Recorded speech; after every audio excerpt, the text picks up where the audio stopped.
So you want to grow your art account on Instagram. It's not as difficult as you think, and I'm going to show you exactly how I grew my stagnant account to over 16,000 followers in 3 months. But I'm going to need you to do some things first, and that's to let go of your ego. No matter how skillful you are as an artist, it won't guarantee you followers. You have to be willing to learn the skill of content creation, stay consistent, and learn as you go. Listen, I've scrolled the internet and read countless comments from angry artists blaming everyone from the algorithm to their followers for their low views. This is the part where you step away from your ego. The algorithm is not working against you, and your followers do not hate you. You're just not creating content that grabs their attention. In order to grow your reach on Reels, you have to create content that is likable, savable, shareable, and commentable. Retention rate is nice too, but it's only good in conjunction with engagement. Take this for example. You take a 5-second looping video with a trending sound that is under 10K Reels, and you slap text over the screen and post it. I'm sure you've seen countless reels like this, and a lot of social media coaches will tell you this is the way to cheat the algorithm, because by the time the viewer is done reading what's on the screen,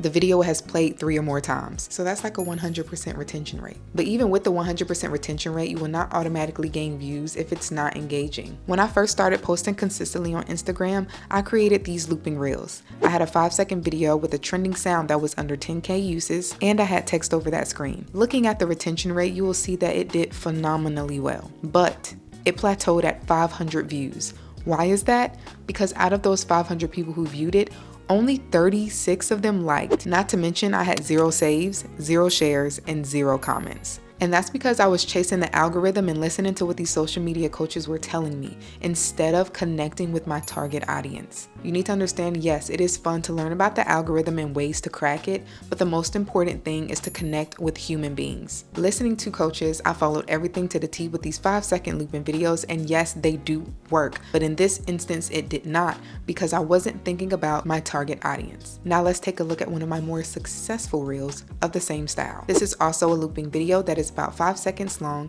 It had a trending sound that was under 10K uses at the time, and I had text over the screen. But this time, this text over the screen actually targeted my audience. And because of that, I had over 116,000 views, and it's still growing. And that's because I made relatable content that actually targeted my audience. And because of that, not only did they stop and read it, but they stayed to like, comment, share, and save. There are a lot of factors that contribute to low views. It can be anywhere from bad quality, low lighting, too long of content, not relatable, not getting straight to the point, and so much more. But the most important one I want you to remember is that you need to make sure you're targeting the right audience. So if you find yourself consistently posting content that these coaches are putting out, and you're constantly seeing low views after low views, I need you to take a step back from the content you create and really ask yourself, who are you targeting? Which brings me to my next point. Know your target audience. I constantly see artists targeting other artists. And unless you're trying to be an art coach or sell art materials to other artists,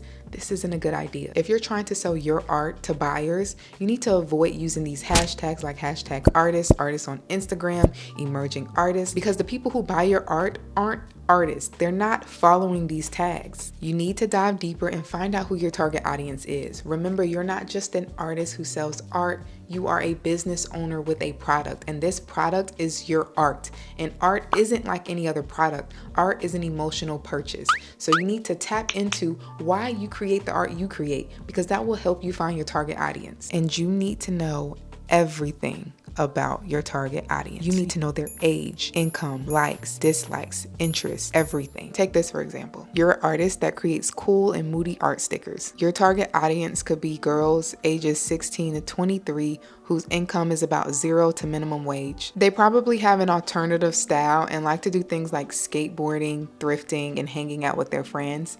They're probably a bit rebellious. And now that you know who your target audience is, you can go find your people online, see what hashtags they use, so you know exactly how to target them. Knowing your target audience will help you build a brand around them, which brings me to my third point. You need to find your niche or niches and stick to them. Why is this important? Because, like I've told you, I scroll the internet a lot, and one thing I notice a lot of artists doing is not sticking to their niche. I am not saying that you have to niche down into only one art style or only one style reel. What I am saying is that I should not see a post of your pet or a meme on your art account page. And listen, that's no hate to the pets because I am a cat mama myself. But unless you draw paintings of pets, there's no reason your dog or cat should be thrown into a random post. And I know you see these trending sounds that pop off that have nothing to do with your niche, but you see a whole bunch of other people blowing up from these trending sounds. What I want you to realize is that if you do those trending sounds and you indeed blow up and it is not related to your art account,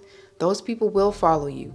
But when you start to post art content, you will not get the same amount of engagement because the people that followed you for that specific niche. So figure out your niche or niches and stick to them. For me, my goal with my Instagram account is to simply document my journey of becoming a full-time artist and helping artists along the way. So my target audience are actually other artists and creators who are looking to grow. And I stick to my niche by providing updates on my journey, giving tips where I can, and showing the ups and downs of my life as an artist. Sticking to your niche is only part of the battle. You also need to find your brand identity. Your brand identity is all the visuals, everything from your color scheme to your logo to how you present yourself online. All of that is captured into your brand identity. It's important because it builds recognition. You want people to remember who you are. And this can be anything from having the same exact setup with every single video, having a catchphrase like, "Hey bestie," having set fonts that you use for videos, and so much more. Now, brand identity can be an entire video of its own, so go ahead and click that subscribe button and turn on that bell notification so you won't miss it when I dive deeper. But for now, I would recommend you checking out your favorite art Instagram accounts and seeing their brand identity and seeing how you can incorporate some things into yours that you like. You have your brand identity, you know your target audience. Now you need to post to actually be recognizable, because you can't be recognizable with a brand identity if you're not posting consistently. I have heard some social media coaches telling people to post 3 reels a day. That's crazy. Not only do I think that's obsessive, but I also think you'll get burnt out and you'll probably lose a lot of followers because you're spamming their timeline. Instead, find something that works for you. For me, I can post 5 times a week. That is enough for me that I can stay consistent. And if it's 3 times a week for you, that is okay, as long as you're showing up consistently. And why is consistency so important? Because of the rule of 7. The rule of 7 is a marketing principle that states a customer needs to see your product at least 7 times before they commit and purchase. The same goes for Instagram. On Instagram, when you're scrolling through your reels and you like someone's content, you probably noticed that they popped up on your timeline again and again, and you never followed them. And if they keep popping up on your timeline and you keep engaging with their content, eventually you're going to decide, hey, I should probably follow this person because I actually enjoy what they create. That's the rule of 7 in full effect. So remember, consistency is great, but everything in conjunction is the most important, because posting great content inconsistently will not get you anywhere, and vice versa, posting bad content consistently will also have you stagnant. And I've heard a lot of talk about posting times. I've been seeing a lot of coaches and a lot of articles telling people they need to post on Instagram at 3 a.m., 2 p.m., blah, blah, blah. None of that matters because people are online 24/7 on Instagram, and we all have different time zones. But I do recommend posting at a time where your current followers are on most. What worked for me was changing my account to a professional one so I can actually view my insights and all the information I need. And if you go into your professional dashboard under total followers, you're able to view the most active times and days your followers are online. Majority of my followers tend to be online from 9 a.m. to 3 p.m., so I like to post around noon. While you're on your journey to growing and finding your community, I want you to remember to stay consistent and don't let low views discourage you. Remember why you started, and remember, view count has absolutely nothing to do with how great your art is. Content creation is its own lane, and you have to develop these skills in order to grow an audience. Just like when you first started your art, you probably weren't that great, but you kept practicing and got better and better. The same thing goes for content creation, so don't give up. My name is Elle, and I'm an artist and content creator on a journey to becoming full-time. If you're an artist or creative looking to grow their presence online or art business, go ahead and click that subscribe button as I help you along the way on my journey.